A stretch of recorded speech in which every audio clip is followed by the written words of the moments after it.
YouTube, Wisteria here. I'm here with my daughter, Moonbeam, not her real name.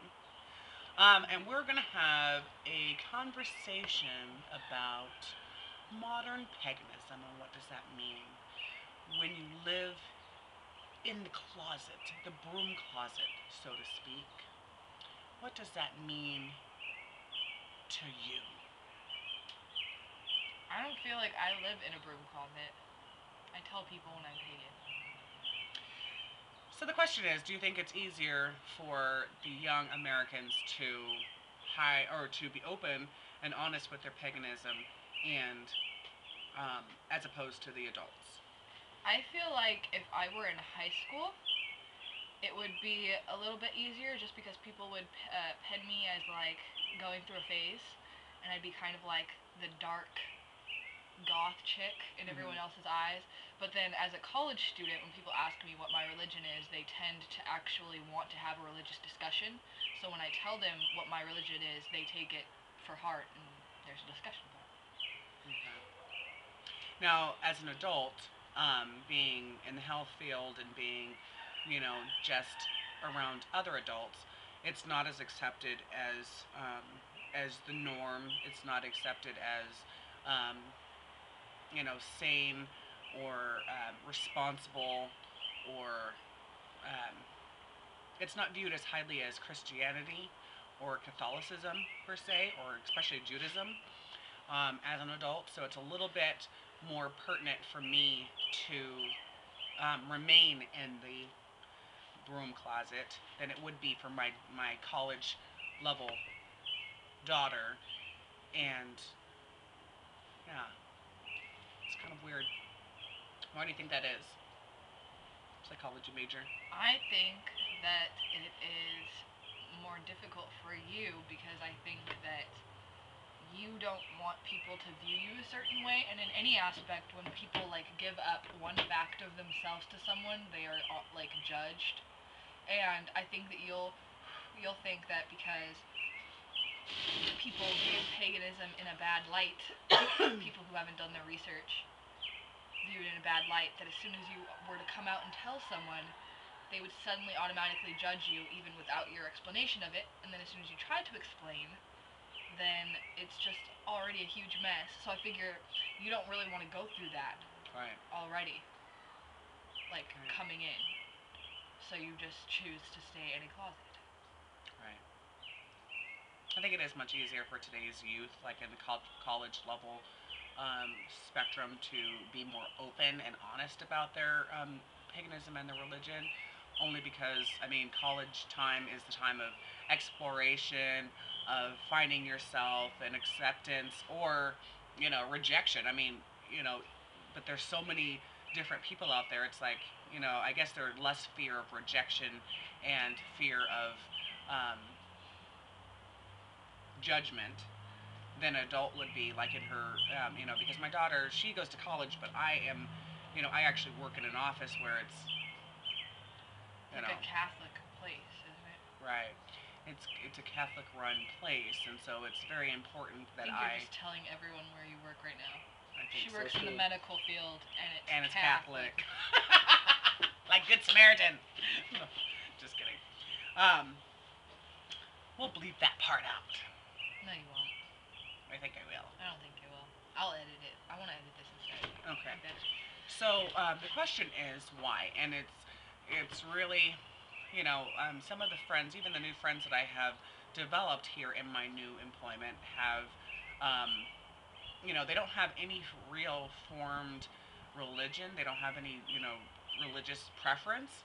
But when the alternate, paganism or Wicca is brought up, in the roundabout way, they automatically make the assumption that it's a dark thing, that it's something that is unholy.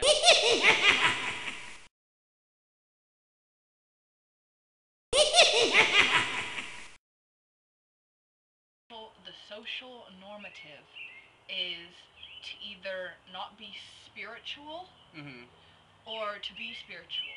Okay, and when they talk about being spiritual, they're always saying that you believe in a higher power, and that higher power has to be one person, because the social normative is not to believe in many gods and goddesses. It just isn't. Most people who are outward about their religion, aka the people that try to convert other people, which Right. are the loudest people, are the ones who get heard. Right.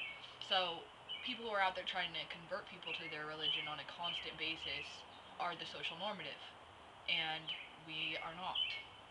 That's so weird. The only people that do talk loudly about our religion, like on the History Channel or on Oprah, or Mhm. when they actually interview like a solid pagan person, it's usually somebody who they choose to represent the entire culture, and usually that person is at least distant from what I see myself as, Right. and their lifestyle is far different from the way that I live my lifestyle. Right. So, but I mean, like when you see Christians, I mean, that's almost like The norm. the default religion. Like Right. almost everyone who isn't, you know what I mean? Like they're just like, oh yeah, I'm Christian, even if they're not sure exactly what they believe in. Right. They just call it Christian because they believe in God, which a lot of religions believe in God actually. Like, Yeah, I just want to ask him which one. yeah.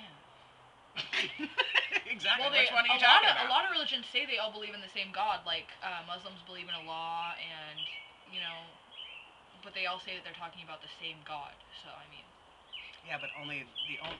See, everybody actually believes that except for Christianity. I mean, Christians who don't believe that there are other gods. They only because if believe you that there's don't one believe God. in Jesus as the Savior, which Jewish people don't, Right. then you're not. I mean, that's God's son. You know what I mean? I just don't understand why it has to be. Well, we won't get into a religious I think we already conversation. have. Okay, But let's not anyway, get into a religious I conversation. think it's just that if you're not the social normative, you're automatically Scrutinized. an outlier, and people are going to look at you differently. Right. And they're going to say what they know about, or what they imply about whatever you say that you are. Right. They're going to say, oh, Wicca, I heard about that on Oprah when they were showing that one guy who said he was a psychic vampire, and which is completely different. Right. And he was wearing all black, and he drank blood from bats, and you're just like, yeah, I don't do that, and I also don't do animal sacrifice. Right. So, And I like black because black is slimming. black is a nice color. I hate when I wear black and people say that I look goth. Yeah. What does that even mean? Like, I'm not. Stereotypical. Anyway, so yeah, my mother is Christian, and I work highly Christian, and I was raised Christian, but So was I. yeah, and so I don't know. It's just much easier to let her believe that we are who she raised us to be, and later on, when she gets a little bit, I think her being Christian really kind of closes her mind for anything else, and so I don't think honestly, mentally, my mother is ready to hear that there is anything else different. And also, in an important light, she did bring. I mean, you went Christian before she even was Right. into it. Before she even converted to Christianity, let's just say. Right. And, like, I feel like she's a really spiritual individual in I went itself. Christian before she even thought about being or exploring Christianity, only because I was looking for answers. But at this I was looking point, for all though, kinds she of different literally answers. she prays the same way that we do spells. She Right. writes things down and studies just as hard as you would in your books. Mhm. I mean, she wears icons and things like that. I mean, like pentagram, cross. I mean, like, you know what I mean? It's almost like. Do I have an erase? I have no idea. It's almost like it's just like mirror images. It's just two different thought processes. Thought processes. Thought processes. About Yes. about religion and how it should be applied to life. The funny thing is that if she would just... Oh, she's not going to turn away from what she thinks. If she would just... It's gone on a little bit. It would be a little bit more... I don't think she should either. I think she's living Christianity the right way, if you were to follow the book. I do. Yeah, but, I mean, I don't know. She lived it up to her interpretation, which is what you're supposed to do with religion. Right. She uses it to be a good person. Right. And she gives back, and although, yes, she might be selfish sometimes, human nature is to be selfish. I mean, you cannot forget, religion does not change human nature. That's true. The thing of it is that I think if more Christians would realize how similar paganism is, I mean, we have this, I mean, and most religions are, is that we all have the same foundation. We have the same moral values. It's just how we choose to worship and how we choose to execute our beliefs. How we decide to, you know, how we decide to pray or chant or dance for it, or, you know, whatever. It's just our own interpretation of what we have been subject to, what we've been exposed like to. Wiccan people and other Wiccan people can definitely have fights over how their religion should be practiced. Like, Absolutely. for instance, when my friend came down to visit, she was trying to do a bunch of, like,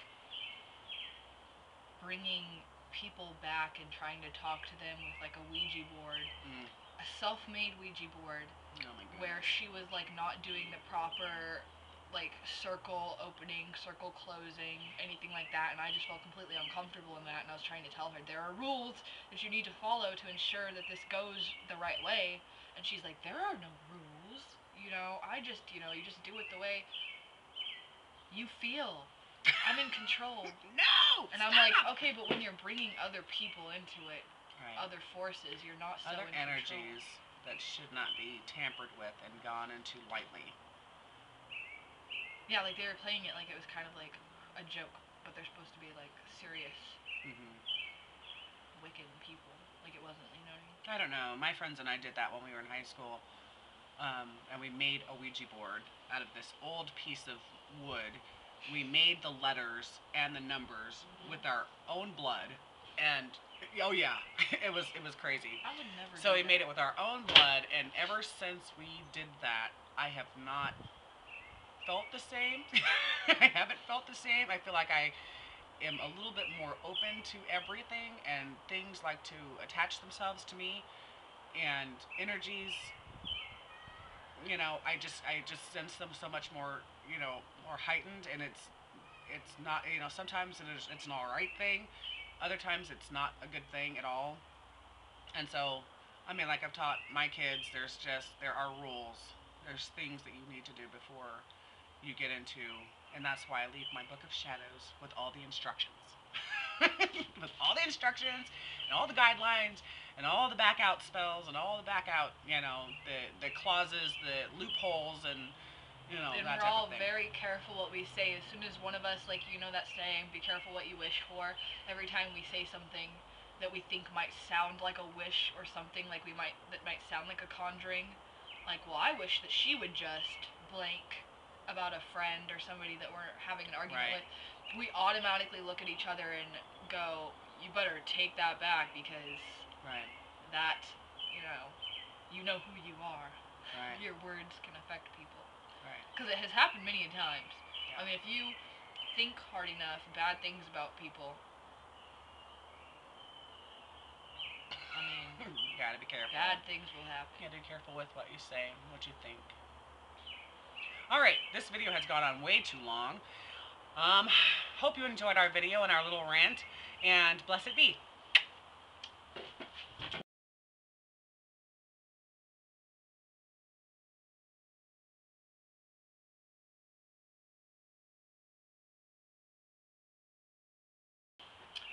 Hello, and welcome to... Smeagol don't like to do what she says.